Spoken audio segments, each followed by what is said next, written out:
자, 가장 어려운 문제예요. 가장 어렵습니다.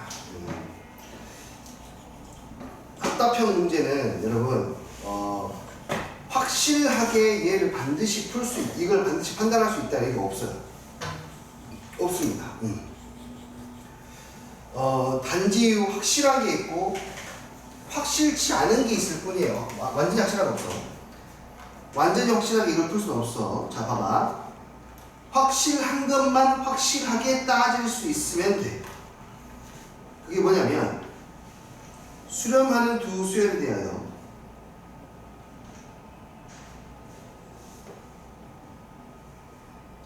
수렴하는 두 수열끼리 더하고 빼고 곱하고 나누고 실수배 나눌 때에는 0이 아닌 걸로 이것만 수렴한다. 그리고 샌드위치 정리. 이거 외에는 확실하지 않습니다. 확실하지 않을 때에는 틀릴 가능성이 일단 더 높고요. 찍더라도 틀리는 쪽으로 저게 아니면 찍더라도 틀리는 쪽으로 찍어야 되고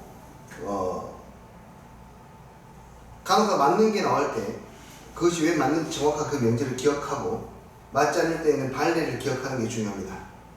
자, 첫 번째부터 다시 가볼게요. 발산이고 0으로 수렴해요. 곱해서 0으로 수렴합니까? 라고 물어보는가. 위에 있는 케이스가 맞습니까? 아니죠. 수렴하는 두 수열이 아니니까. 그쵸? 틀릴 가능성이 일단 없습니다. 맞아요? 틀려요? 틀려요. 이건 쉽게 생각할 수 있죠? 여기가 n의 제곱이고 여기가 n분의 1이라면 곱했을 때 n이 되니까 발산이 됩니다. 얼마든지 만들 수 있고요. 발산이면 무한대분의 무한대 1입니까? 아니라는 걸 얼마든지 잘 알 수 있죠, 우리가. 그렇죠? 발산이고 an-bn이 5가 되면 an분의 bn이 1이 됩니까? 아까 그 쌤이 어떤 문제에 대해서 풀이 방법이 두 가지가 있는데 두 번째는 합답형에서 좀 중요하게 사용이 됩니다 라고 하는 게 이거야. 얘를 가지고 어떻게 판단하는 거냐면 이렇게 판단하는 거야. an으로 묶어주면 1-an분의 bn으로 바꿀 수가 있고 이때 이 친구가 무한대가 되고 있기 때문에 여기에는 이 값을 반드시 0으로 수렴해야 5라는 값으로 수렴할 수 있다. 얘가 0으로 수렴하고 있기 때문에 이 아이는 얼마로 수렴해야 됩니까? 1로 수렴해야 됩니다 라고 판단할 수 있는 거예요. 이해되시나요? 네, 그래서 디귿번은 참입니다. 이런 명제는 기억을 해야죠. 왜냐면 아까 저 꼴이 아닌데도 불구하고 참이 되는 명제니까 기억을 해야 돼요. 정말 중요합니다. 이거 디귿번 정말 중요해요. 자, 이번에 두 번째 an 수렴하고요. an-bn 수렴합니다. 수렴하는 두 수열에 대해서 bn을 만들 수 있습니까에 대한 이야기. 오케이, 만들 수 있겠죠? 너하고 너 어떻게 하면 돼? 얘에서 얘를 뭐 하면 돼요? 빼면 되겠죠. 수렴하는 두 수열은 사측 연산이 가능하니까 빼버리면 누가 나와? bn이 나와. 알파 빼기 0이니까 알파로 수렴한다. 맞지? 이해되니? an에서 이걸 빼니까 bn이 나오고 bn은 알파로 수렴한다? 맞아요. 수렴하니까 얘는 확실하게 맞죠. 그 다음에 얘 아까 이야기했던 요게 빠지면 안 된다. 그치? an과 bn이 뭐 할 때? 수렴할 때. 오케이? 수렴할 때 bn이 더 크면 an은 리미트 극한값은 bn보다 작거나 같다가 들어가요. 이건 등호가 빠졌기 때문에 틀린 거예요. 이 수렴이 빠져도 틀립니다. 되니? 수렴이란 말이 빠져도 틀려요. 이거 지금 오케이. 둘 중에 하나가 둘을 곱한 게 0으로 수렴하면 적어도 둘 중에 하나는 0으로 수렴합니까? 라는 거야. 아까 위에 있는 사례가 아니죠. 그쵸? 수렴하는 두 수열에 대한 이야기가 아니에요, 지금. 그러니까 얘는 거짓일 가능성이 높은데 실제 거짓입니다. 왜요? 핑퐁 하면 됩니다. an이 1, 0, 1, 0, 1, 0으로 진행이 되고 bn은 0, 1, 0, 1, 0, 1로 진행하면 이 아이는 둘 다 0으로 수렴하지 않기 때문에 안 돼요. 됐어요? 근데 위에 있는 경우가 아닌데 성립하는 경우가 무슨 경우예요? 니은의 경우가 아닌데 위에 있는 그게 그러니까 조건 있잖아요. 위에 있잖아요. 안에 사칭해서 얘기할. 네네네. 네. 그게 아닌데 성립하는 경우는 어떤 경우예요? 그걸 일반화시킬 수가 없어요. 아 그냥 네네네. 일반화시킬 수 없는 경우인가요? 네네네. 그러니까 그런 예시들이 이렇게 하나씩 있을 뿐이에요. 그러니까 일반화시킬 수 없다기보다는 만들 수는 있겠습니다만은 그거를 저걸 표현할 수 있어요. 그렇게 성립하는 경우를. 이거를요? 그러니까 그런 식으로 성립하는 경우를 수렴하는 두수열의 사칭 현상으로 설명할 수가 없어요. 그런 경우도 있는 거예요. 그렇겠죠. 네. 이거는 확실한 참인데 그 나머지는 참인지 거짓인지 모르는 것 뿐이거든요. 그러니까 아까 선생님이 도입부에서 이야기했던 게 뭐냐면 이것이 이 명제가 참인지 거짓인지 분명하게 판단할 수 있는 그런 잣대가 확실하게 있나요? 그게 없다 이거예요. 근데 뭐는 확실하냐면 확실한 거는 이렇게 여기 있는 이 친구는 확실하다고 할 수 있어. 그 외에는 전부 다 불확실인 거야. 참인지 거짓인지. 근데 불확실이긴 한데 상당히 높은 확률로 거의 다 거짓이다. 그 참인 거짓 개수가 굉장히 적기 때문에 이런 것들을 기억해 놓자 이러는 거예요. 지금 방법들이나 이 개념들을. 이거는 사실 외우는 게 아니라 이 개념들은 그래도 많이 사용하기 때문에 이런 것들은 좀 이해를 하는 상태에서 예외로 기억하고 있다기보다는 그냥 플러스 알파의 느낌으로 기억하는 게 중요합니다. 사실 이거는 지금부터라도 따로 정리를 하나씩 해 놓으셔야 돼요. 본인만의 수학 수첩에다가 이런 명제들은 정리해 놓으셔야 돼요. 이런 명제들도 정리를 해놔야죠. 이것은 정말 많이 나오는 명제거든요. 정말 많이 나오는 명제인데 여기가 수렴할 때를 살짝만 빼도 이걸 빼도 거짓이랍니다. 수렴하지 않는다고 수렴한다는 보장이 없을 때도 거짓. 등호가 안 보이는 건 눈에 보이거든요. 이거. 여기를 워낙에 많이 건드리니까 이건 안 틀려요. 이런 것들은. 근데 이게 빠졌을 때 이제 틀리는 경우가 많이 있죠. 대현이?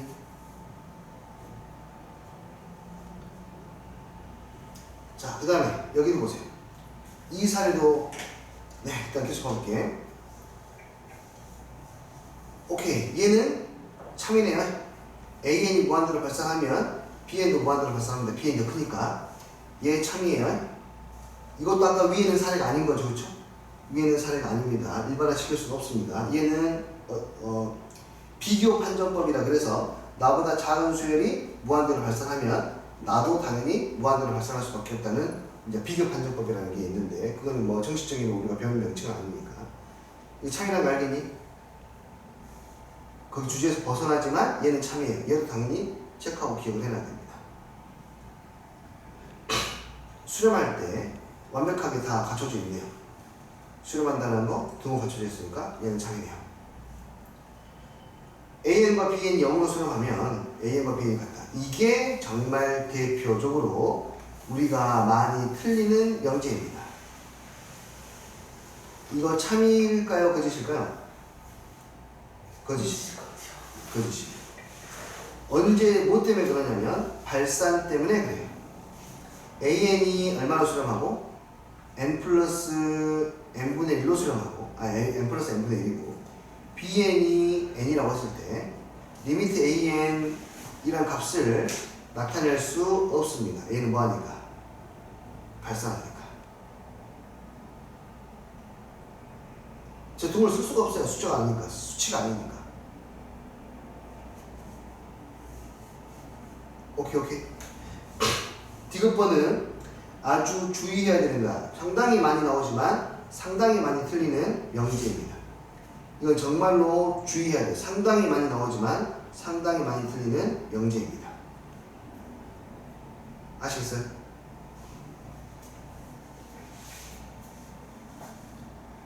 과거라고 하면 5년 전 정도 될까요? 학교 시험 문제에서 선생님조차도 이걸 틀리게 문제 내가지고 다시 그 문제 재시험 하는 거나 문제 답을 수정을 하거나 그런 케이스가 많이 있는 명제들이 방금 그런 명제들이야. 이런 명제들. 이런 명제들 선생님들도 종종 실수하시는 명제들이에요. 아까 어떤 거죠? 이 명제에서 수렴이 없었을 때 선생님께서도 종종 실수하는 명제예요. 그만큼 이게 그러니까 까다로운 거야.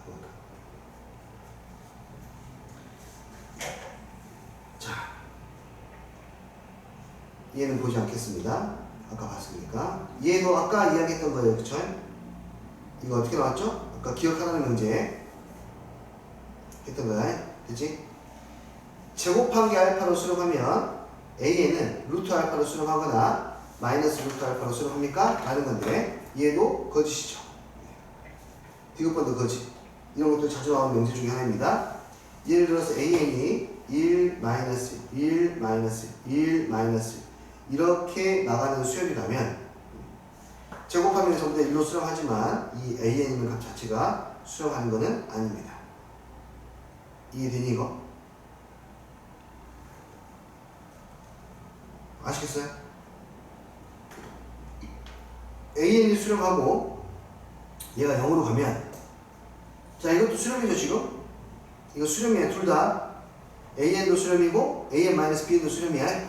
그럼 두 개를 더하고 빼고 곱하고 나눠도 되는 거지. 얘 둘을 뭐하면 빼게 되면 돼요. 그렇죠? 얘가 만약에 수렴한다 했는데 알파로 수렴한다고 하면 빼면 BN도 알파로 수렴하게 되겠네요. 됐어요? 네. 기억은 당연히 틀릴 거면 틀렸을 거야. 마이너스 1, 마이너스 1, 마이너스 2 이런 것도 있을 테니까 기억은 당연히 틀렸고요. 네, 이것도 이야기했고 이거 수렴하죠? AN도 수렴하죠? 맞아요? 그럼 과연 BN도 수렴하니까에 대한 이야기이고 사칙연산이 가능한 상태인지 봐야 돼요. 리미트 한 번 더 쓸게. AN, BN이 1로 수렴해요. 리미트 AN은 알파로 수렴합니다. 자, BN을 만들려면 어떻게 해야 돼요, 여러분? BN 만들려면 요거에서 이걸 뭐 해야 돼요? 나눠야 되잖아요, 그쵸? 맞다. 사칙연산 가능하겠습니까? 나눠야 되지. 얘도 수렴하고 얘도 수렴해. AN도 수렴해 알파로. 나눠야 BN을 만들 수 있잖아, 그치? 근데 나눌 때에는 조건이 또 필요했죠. 얘가 절대로 뭐가 되면 안 돼. 0이 되면 안 돼. 그러니까 얘가 0이 될 때가 발레야. AN이 0으로 갈 때가 발레. 예를 들어서 AN이 얼마? n분의 1이면 돼. AN이 n분의 1이고 BN이 뭐이면 되겠니? n이면 되겠죠. 그러면 AN은 분명히 수렴하지만 BN이 수렴한다는 보장은 없네요. 이건 확실한 거예요. 위에서 사칙연산을 할 때 분모는 0이 아니어야 되니까 0이 될 때가 항상 문제가 되는 거예요. 틀렸어요. 사칙연산 나눌 때에는 0이 아니라는 보장이 있어야 돼요. 이 문제가 참이 되려면 리미트 AN이 0이 아닌 값으로 수렴하고 그러면 참이야. 이해했어요? 리을번은 참이겠니 그식이니? AN, BN이 다 발산이에요. AN 플러스 BN도 발산인가요? 이런 것들은 아까 위에 확실한 명제는 아니죠, 그렇죠? 거짓일 가능성이 높은데 어떤 예시가 있냐면 AN은 1, 0, 1, 0, 1, 0 BN은 0, 1, 0, 1, 0, 1 두 개 더하면 1, 1, 1, 1, 1, 1 수렴 발산해도 수렴하게 얼마든지 만들 수 있습니다. 이해가 되시나요?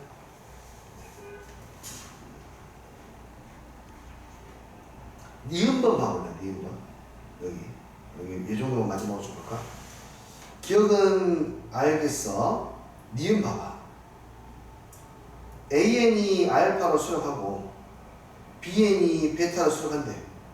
사이에 끼어있는 CN은 수렴합니까? 물어보는 거예요. 맞아요? 틀려요. 샌드위치가 안 됐죠. 여기도 알파, 여기도 알파로 수렴해야 가운데 알파로 수렴하는 건데 얘는 그냥 알파, 얘는 베타로 수렴하네. 무슨 말이냐면 만약에 이게 알파 값이야. 여기로 수렴하고 있어. 여기가 베타야. 여기로 수렴하고 있어. 여기가 베타고 여기가 알파야. 이 사이에 CN이 존재하는데 CN은 계속해서 여기서 왔다 갔다 할 수 있어. 이 공간이 생겨버리면 안 되겠지. CN을 얼마든지 발산하게 만들 수 있기 때문에 안 됩니다. 이해되셨나요? 디귿번은 이미 했고요. 리을번도 니은과 똑같습니다. 리을도 니은과 똑같아요. BN이 수렴합니다. 어떤 값으로? AN이 수렴합니까? 모르죠. 0보다는 커요. BN이 이 정도에 수렴하고 있어. AN은 이 사이에서 얼마든지 움직일 수 있어요. 이 가격을 없애버려야지. 그래서 니은과 리을은 같은 표현이에요. 지금. 됐나요?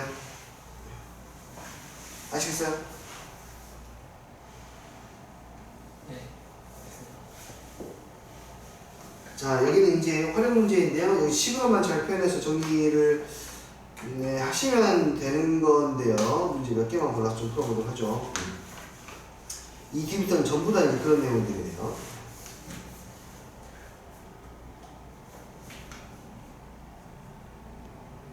여기까지는 다 풀었니? 세준아? 저 1은 아예 다 풀고, 그러니까 수열 역할은 다 풀었어요. 그러니까 아, 수열 역할은 다 문제 다 풀고, 급수. 네, 급수부터 유형당 한 문제, 두 문제 지금 풀었어요. 좋아. 혹시 여기에서 질문할 거 혹시 있을까?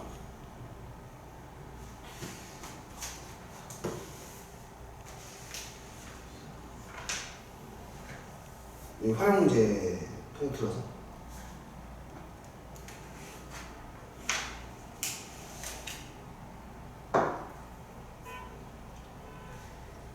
토프 문제 뒤에 풀죠? 어떤 거요? 토프 문제, 그러니까 터프. 아, 터프. 네. 터프. 아, 발음이 안 좋아서. 나보다는 좋지. 97번 한번 해보도록 합시다. 유리함수, 분수함수가, 반비례함수가 있고, 그 다음에 합이 일정한 함수가 또 있습니다. AN, BN의 길이를 물어봤지 않습니까? AN, BN의 길이는 우리는 뭘로 찾아야 돼? 그냥 보자마자 알아야 돼. 이거는 보자마자 생각을 해야 돼. 두근의 차로 구해야지. 두근의 차. 자, 여기 두근의 차를 알파 마이너스 베타라고 한다면 AN, BN의 길이는 여러분 몇 배? 루트 2배가 되겠죠. 그쵸? 맞아요? 네. AN, BN은 루트 2배의 알파 마이너스 베타니까 내가 해야 될 일은 연립해서 두근의 차를 구하는 겁니다.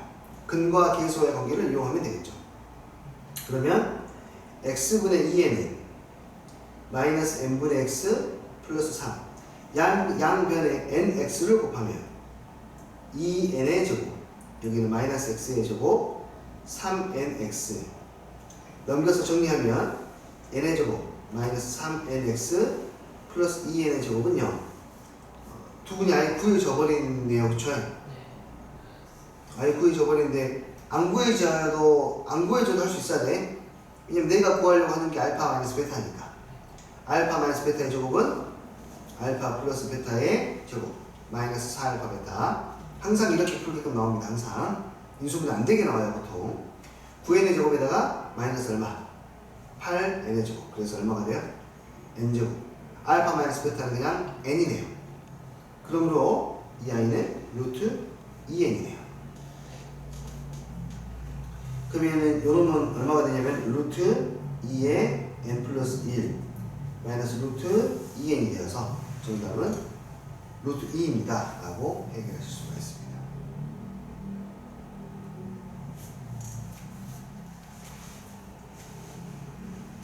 오케이. 자, 이쪽도 한번 가볼까? 얘는 이거 기출인데요. 좀 오래된 기출입니다. 세준이는 이거 만약에 막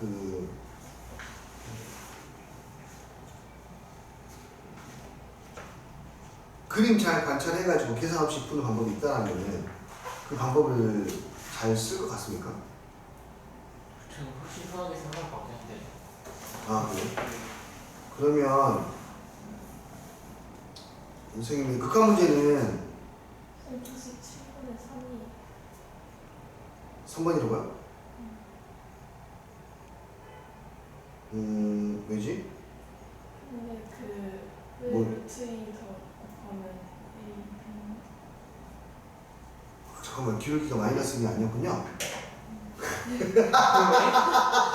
아, 그러네. 쏘았다. 기울기가 마이너스 1이 아니므로 기울기가 지금 얼마니까 n분의 1이죠. n분의 1이니까 여기 n 대 1이겠네요. n 대 1 대 루트 n제곱 플러스 1이네 이렇게. 네. 그러므로 여기의 길이는 알파 마이너스 베타의 몇 분의 몇이냐면 n분의 루트 n제곱 플러스 1이 되겠네요. 여기가 n 대 요놈이니까 이걸 n개로 쪼개고 이거 곱해줘야 되겠지. 그럼 이 아이가 지금 얼마로 수렴하죠? 1로 수렴하면 n이 무한대로 가면, 그치?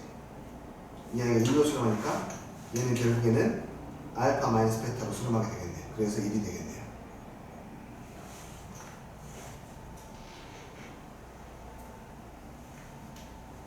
왜 문에 이제 볼수 있는 아, 여기요?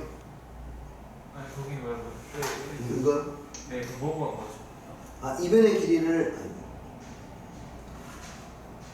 이 변의 길이를 이걸로 표현할 거거든요. 이 길이 대 이 길이는 n 대 루트 n제곱 플러스 1이잖아요. 그래서 여기를 n개로 쪼개고 다시 n 플러스 루트 n 플러스 1. 아, 네네. 네. 어쨌든 이렇게 알파 마이너스 베타가 얼마였죠? n이었나요? n 제곱이었죠. 아, n이었죠. 아까. 곱해주면은 그냥 얘는 루트 n제곱 플러스 1이 되구만. 그치? 이거 1로 수렴하니까 빼고 앞에 있는 것도 어차피 무한대로 발산하니까 n이니까 알파 마이너스 베타가 지금 얼마였습니까? n이었으니까 얘는 루트 n제곱 플러스 1이 되겠네요. 그냥. 이게 n이니까. 그러면은 여기다 그대로 써야 되겠네요. 그럼 얘는 루트 n제곱 플러스 n은 이제 n이 무한대로 가면은 얘는 그냥 n이 되겠죠. 여기다 써보면 이렇게 되니까 n 플러스 1의 제곱에 플러스 1 마이너스 루트 n제곱 플러스 1 우리가 했던 대로 그러면 이것들 무시하고 살펴보면 n 플러스 1 마이너스 얼마가 되니까 n이 되니까 1 이렇게 표현되겠네요. 오케이? 네.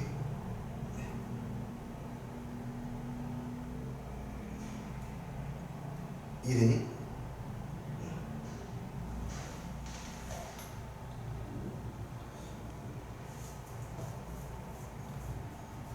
자, 그 다음에 이 문제도 한번 가보면요. 이 문제는 여기 쪼가리 부분의 삼각형의 넓이를 요 편의 길이 곱하기 이 네저분의 반지름의 길이를 해서 넓이를 표현할 수 있어요. 네저분의 반지름의 길이는 오케이 이 삼각형의 넓이를 구할 수 있죠. 이것은 워낙에 많이 쓰니까 꼭 기억을 해야 됩니다. OANBN의 넓이는 2분의 1 곱하기 2분의 R 곱하기 둘레의 길이 여기 얼마니? N 여기 얼마니? 1 플러스 N 플러스 루트 N 제곱 플러스 1이 되고 얘는 뭐랑 똑같아 또? 2분의 1 곱하기 밑변 곱하기 높이하고 똑같아요. 그러므로 우리가 Rn을 구할 수 있어요. Rn은 1 플러스 N 플러스 루트 N 제곱 플러스 1분의 N 이렇게 나와요. Rn이. 됐어요? 요 변의 길이 OAN의 길이는 N 제곱 플러스 1이니까 루트. 그러므로 저 삼각형의 넓이를 SN이라고 하면 SN은 2분의 1 곱하기 1 플러스 N의 루트 N 제곱 플러스 1 n 곱하기 밑변 n제곱 플러스 1 이렇게 처리해주면 되겠네요. 이게 SN이고 우리 이 SN에다가 뭐를 나눠? n으로 나눈 뒤에 극한값을 보자고 했어요. n으로 나눈 뒤에 극한값을 보면 n 약분시키고 나와서 보니까 오케이 무한대분의 무한대분 n에 관한 1차식 n에 관한 1차식 분자분의 1차식씩 분모는 여기가 몇 n? 2n 곱하기 2니까 4n 분자는 몇 n? n 그래서 얼마? 4분의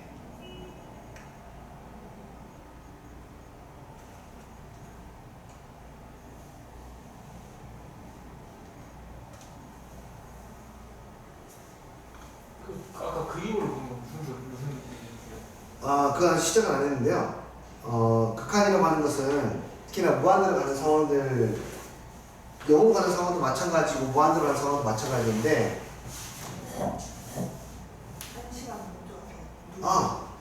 현민이라고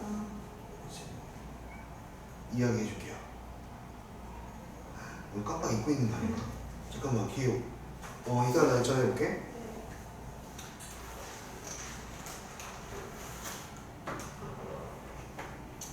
오케이. 오케이, 그거 먼저 이야기해 볼게요.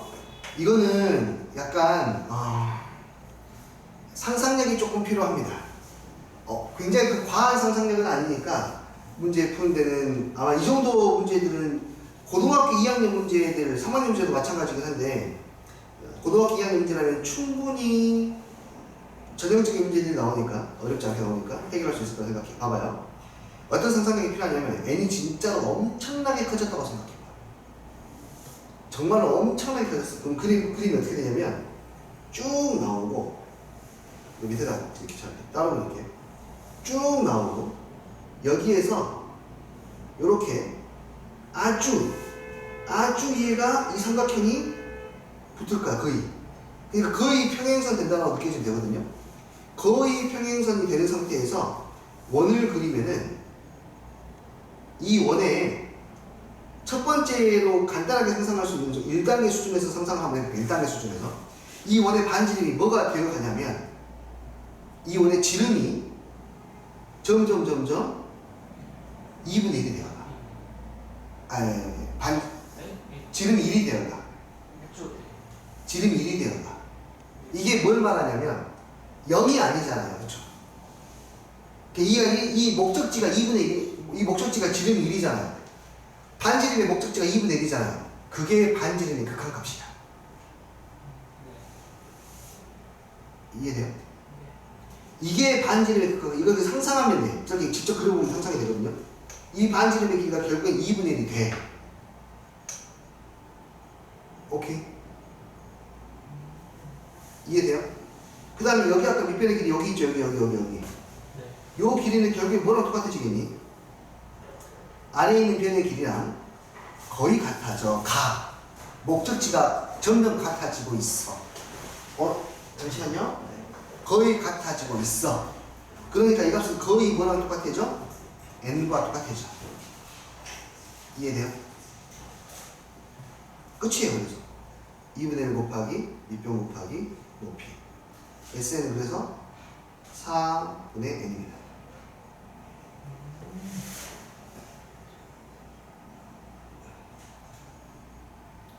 이 큰 삼각형 말하는 거죠?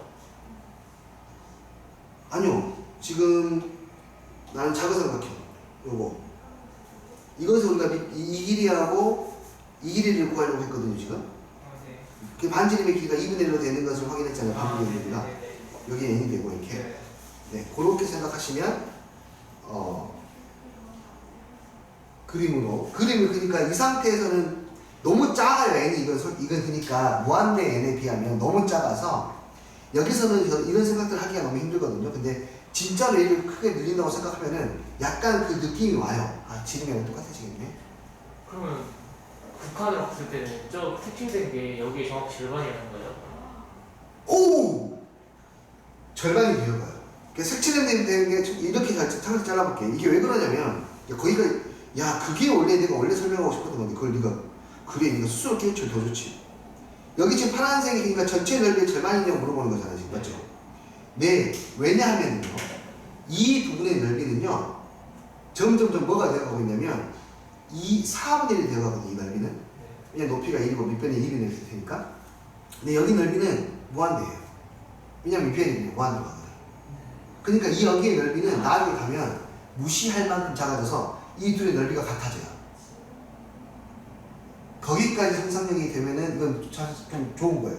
상상할 수 있는 수준이 굉장히 높은 겁니다. 그럼 이 문제를 이렇게 생각하는 것이 쌤 모든 문제가 다 이렇게 됩니까? 라고 물어보신다면 난 내 대답은 당연히 yes입니다. 당연히 yes예요. 극한 문제는 이러한 숨어있는 재미들이 있긴 한데요. 이거는 근데 시험장에서 자기가 과감하게 쓰려면은 평소에 여기 나와 있는 거의 대부분의 문제를 그렇게 고민해 볼 수 있어야 돼요. 그럼 시험장에서도 과감하게 사용할 수 있어요. 그리고 엄청난 메리트가 생깁니다. 수능까지 쓸 수 있거든요. 수능까지. 남들은 이 문제를 푸는데 10분, 15분 걸릴 때 불과 1분도 걸리지 않은 상태로 발상을 하게 된다면 해결할 수 있습니다. 너무 심플해지거든요. 처음에 썼던 시 굉장히 복잡했지만 극한의 상황을 예상을 하면은 굉장히 심플해져요. 선생님은 이걸 어떻게 내가 이해하고 있냐면은 도둑을 잡는 과정이라고 생각할게요. 도둑을 잡아요. 문제를 푸는 과정이 도둑을 잡는 과정이라고 생각해요. 그럼 경찰이 도둑을 잡는 방법은 두 가지가 있습니다. 도둑보다 더 빨리 달려가서 잡는 방법이 있고요. 아니면 도둑이 올 예상 경로를 예측해가지고 편하게 기다리고 있다가 도둑이 오는 곳에서 냈다, 잡았다 라고 잡는 방법이 있어요. 지금 이 방법은 뭐냐면 미래의 상황을 예측해서 이런 상황이 벌어질 거잖아. 어차피 너는 이 상황이 될 거잖아. 예복해가지고 문제를 푸는 거니까 훨씬 간단한 거고요. 수식으로 문제를 풀면은 앞에 계속해서 목적지가 보이니까 범인이 보이니까 그냥 목적지만 보고 계속해서 수식 정리하면서 계산하면 돼요. 안정감이 있어요. 확실하게 눈앞에 범인이 보이니까. 얘는 불안할 수 있죠. 내가 매복한 곳에 범인이 안 나올 수도 있으니까. 그렇죠? 그런 장단점이 있기 때문에 두 가지 방법들을 사실 다 연습하는 게 중요한데 본인에게 더 맞는 방법들은 분명히 있습니다. 선생님은 미적분 A 파트를 공부할 때 나에게 맞는 방법은 나는 이게 좀 더 호기심이 많이 생겨서 이 부분을 내 나름대로는 굉장히 많이 고민을 했어요. 아주 오랜 기간 동안에. 내가 선생님 스터디를 나가게 되면은 항상 그 선생님들께서 나에게 이 문제들 늘 문제를 맡겼던 것 같아요.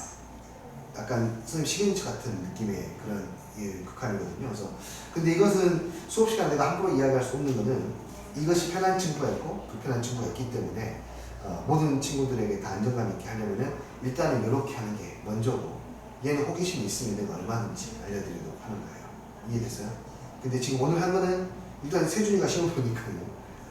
세준이한테 먼저 물어보고 이야기하는 겁니다. 여기에 있는 모든 문제는 전부 다 그렇게 해결할 수 있습니다. 이 문제도 정말 심플해지지 않겠습니까?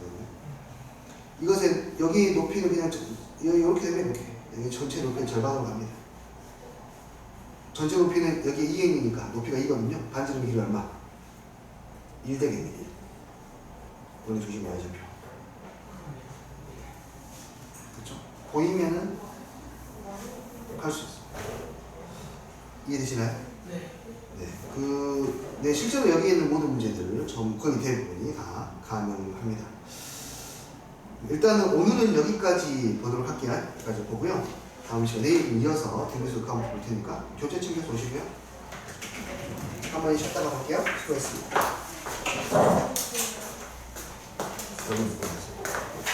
뭐 밥 안 먹어도 돼?